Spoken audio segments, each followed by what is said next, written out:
Hello दोस्तों, आपका स्वागत है प्रजापति इन्फो में। दोस्तों, आज से क्लास 12th का इकोनॉमिक्स चैप्टर स्टार्ट कर रहे हैं।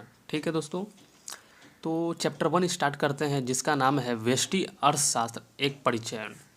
ठीक है, इंग्लिश में ट्रांसलेट कीजिएगा तो इंट्रोडक्शन माइक्रो इकोनॉमिक्स। ठीक है, तो दोस्तों मैं आपसे रिक्वेस्ट करना चाहूँगा, यह वीडियो अपने फ्रेंड्स में शेयर कीजिए।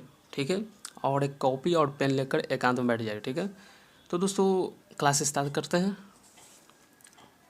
दोस्तों पहला पॉइंट है, इसमें पॉइंट है कुछ कुछ जो समझना है, बस पॉइंट समझ लीजिएगा।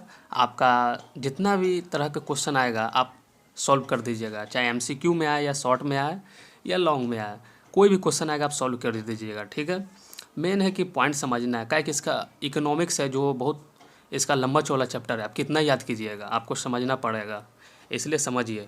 ठीक, आप याद नहीं कर पाइएगा उतना, बहुत लंबा चौड़ा चैप्टर है इकोनॉमिक्स का। तो चलिए खाली पॉइंट समझिएगा। पहला चैप्टर है व्यष्टि अर्थशास्त्र एक परिचय। ठीक है, तो इसमें पहला पॉइंट है अर्थशास्त्र क्या है। पहला इंट्रोडक्शन जानिए। पहला इकोनॉमिक्स पढ़िएगा तो आप जानना है कि इकोनॉमिक्स क्या है, व्हाट इज़ इकोनॉमिक्स, यानी अर्थशास्त्र क्या है। देखिए, अर्थशास्त्र एक ऐसा विज्ञान है जो सभी मानवों तथा सभी प्रकार के मानवीय क्रियाओं का विस्तृत अध्ययन कराता है, उसे ही अर्थशास्त्र कहते हैं। ठीक है, अर्थशास्त्र एक ऐसा विज्ञान है जो सभी प्रकार के मानवों तथा मानवीय क्रियाओं का विस्तृत अध्ययन कराता है, उसे अर्थशास्त्र कहते हैं। ठीक है, देखिए अर्थशास्त्र वही है। अर्थशास्त्र क्या है? अर्थशास्त्र एक ऐसा विज्ञान है जो सभी प्रकार के मानवों तथा मानवीय क्रियाओं का विस्तृत अध्ययन कराता है, उसे ही अर्थशास्त्र कहते हैं। लीजिए यहाँ पर हम लिख भी दिए, आप स्क्रीनशॉट ले सकते हैं।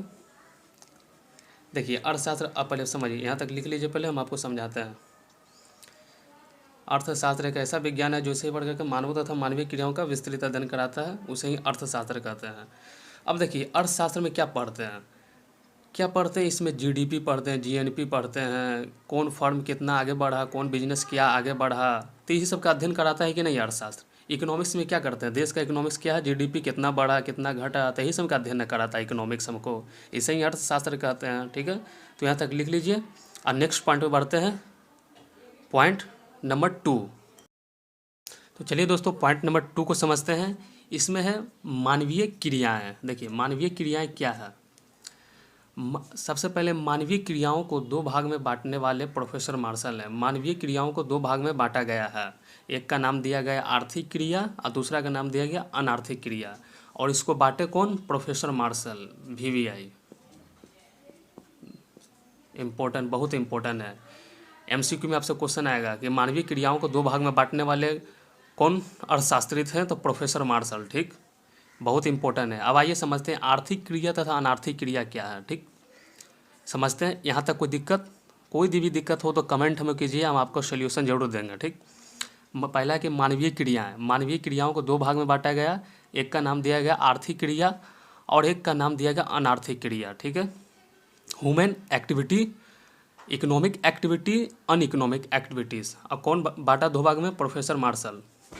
ठीक है, अब आर्थिक क्रिया ही है। ठीक, देखिए आर्थिक क्रिया क्या है। आप सुबह सुबह उठते हैं तो देखते हैं कि टीचर स्कूल जा रहा है बच्चों को पढ़ाने के लिए, वकील जा रहा है कोर्ट जा रहा है केस लड़ने के लिए, डॉक्टर मरीज को देखने के लिए जा रहा है। किस लिए जा रहा है, किस उद्देश्य के लिए जा रहा है?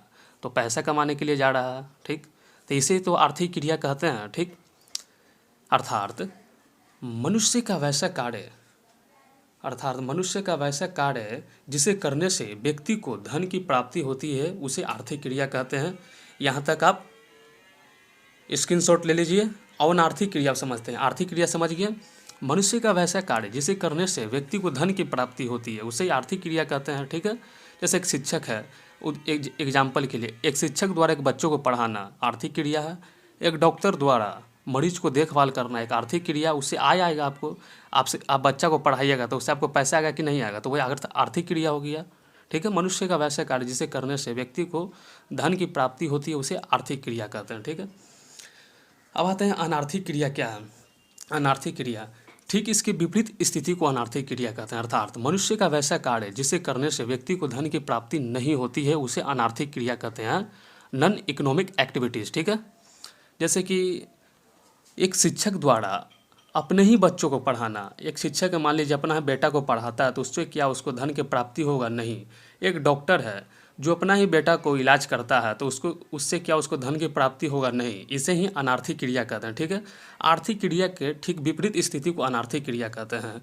और आर्थिक क्रिया क्या है? मनुष्य का वैसा कार्य जिसे करने से व्यक्ति को धन की प्राप्ति होती है, उसे आर्थिक क्रिया कहते हैं, ठीक है। यहाँ तक समझने में कोई दिक्कत नहीं। चलिए पॉइंट नंबर 3 देखते हैं। तो ये दोस्तों अब पॉइंट नंबर 3 में आते हैं। पॉइंट पॉइंट नंबर 3 में है आर्थिक क्रियाओं के प्रकार, ठीक है। आर्थिक क्रिया के 4 प्रकार होते हैं। कौन कौन? उत्पादन, उपभोग, विनिमय और निवेश, ठीक है। निवेश, ठीक है दोस्तों, यहाँ तक कोई दिक्कत नहीं। देखिए अब समझिए, उत्पादन क्रियाओं के चारों प्रकार को समझिए, ठीक है। पहला है क्या? उत्पादन है, ठीक। अब उत्पादन क्या है? इसके अंतर्गत विभिन्न वस्तुओं का निर्माण किया जाता है, ठीक है। उत्पादन के अंतर्गत विभिन्न वस्तुओं का निर्माण किया जाता है। और निर्माण वस्तुओं का हम लोग क्या करते हैं? अब कोई कंपनी मोबाइल बनाता है तो मोबाइल क्या अपने पास रखेगा? नहीं। मोबाइल क्या बेचेगा तो कौन लेगा? हम लोग लेंगे। तो उसका क्या हम उपभोग कर रहे हैं? तो इसके अंतर्गत क्या होता है? उपभोग के अंतर्गत उत्पादित वस्तुओं का हम लोग सेवन करते हैं, उसका उपभोग करते हैं, ठीक है, उसका उपयोग करते हैं, उसे ही उपभोग कहते हैं। और विनिमय के अंतर्गत लेन देन किया जाता है। व्यक्ति समाज में रहकर एक दूसरे से लेन देन कर अपनी आवश्यकताओं की पूर्ति करता है विनिमय के अंतर्गत, ठीक है। और फिर निवेश। निवेश क्या है? इन्वेस्टमेंट। निवेश क्या? इसके अंतर्गत देखिए, जब आप कोई बिजनेस स्टार्ट करते हैं या सट्टाबाजी करते हैं तो क्या करते हैं? आप बिजनेस स्टार्ट करते हैं तो पहले क्या कैपिटल इन्वेस्ट करते हैं? पैसा क्या? पूंजी क्या? पूंजी पहले बर्बाद करते हैं कि नहीं? लगाते हैं पूंजी 2 लाख 3 लाख, वही निवेश हो गया, ठीक। समझने में कोई दिक्कत नहीं ना? एक बार और समझा दो, ठीक है। उत्पादन में क्या है? विभिन्न वस्तुओं का उत्पाद किया जाता है और उत्पादित वस्तुओं का हम लोग क्या करते हैं? उपभोग करते हैं, तो उपभोग हो गया दूसरा। अब विनिमय के अंतर्गत लेन देन होता है, ट्रांजेक्शन। इन्वेस्टमेंट।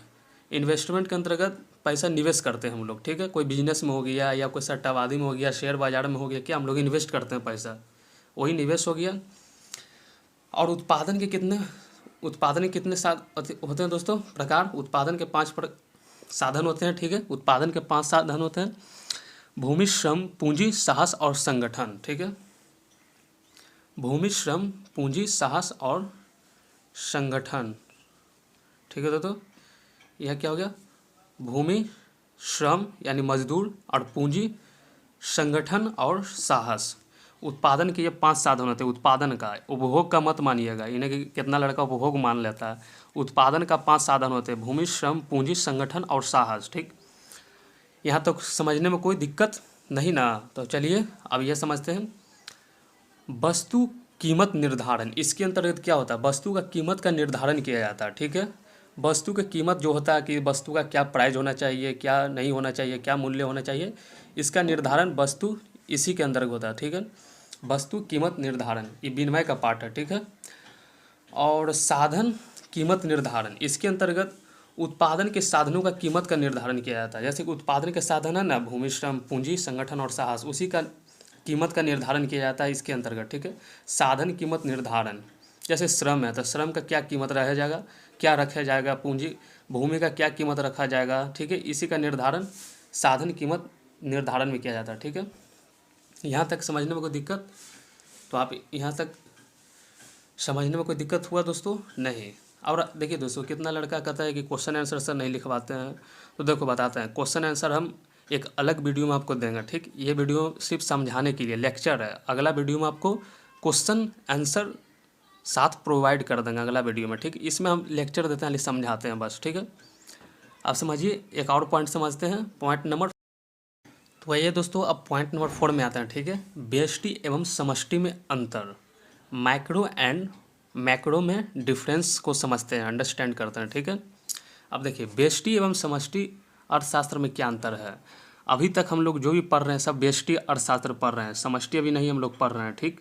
समष्टि बहुत बड़ा अर्थशास्त्र होता है। देखिए व्यष्टि एवं समष्टि अर्थशास्त्र में क्या अंतर है। व्यष्टि अर्थशास्त्र में छोटा मोटा अध्ययन किया जाता है, लघु अध्ययन किया जाता है, शॉर्ट अध्ययन किया जाता है व्यष्टि अर्थशास्त्र में। लेकिन लॉन्ग अध्ययन इस समष्टि अर्थशास्त्र में किया जाता है, ठीक है। लॉन्ग अध्ययन जो समष्टि अर्थशास्त्र में किया जाता है, ठीक। व्यष्टि अर्थशास्त्र में एग्जाम्पल में जैसे एक फर्म का अध्ययन व्यष्टि अर्थशास्त्र में किया जाता है। व्यक्तिगत इकाइयों का अध्ययन व्यष्टि अर्थशास्त्र में किया जाता है। एक उद्योग, एकांकी व्यापार, इस सब का अध्ययन व्यष्टि अर्थशास्त्र में किया जाता है। ठीक है, व्यष्टि अर्थशास्त्र में सिर्फ छोटा मोटा आइयों का अध्ययन किया जाता है। ठीक है, लेकिन समष्टि अर्थशास्त्र में विशाल आइयों का अध्ययन किया जाता है। ठीक है, समष्टि अर्थशास्त्र में अध्ययन किया जाता है विशाल आइयों का, लेकिन व्यष्टि अर्थशास्त्र में लघु अध्ययन किया जाता है। ठीक है, मतलब शॉर्ट अध्ययन किया जाता है। ठीक है, और इसमें लॉन्ग अध्ययन किया जाता है। व्यष्टि अर्थशास्त्र समझ गया, कोई दिक्कत नहीं। अब ये समष्टि अर्थशास्त्र में, समष्टि अर्थशास्त्र में क्या अध्ययन किया जाता है? राष्ट्रीय आय, राष्ट्रीय उत्पादन, जीडीपी, एनएनपी है कि नहीं, जीडीपी, एनएनपी, एनडीपी है कि नहीं, जीएनपी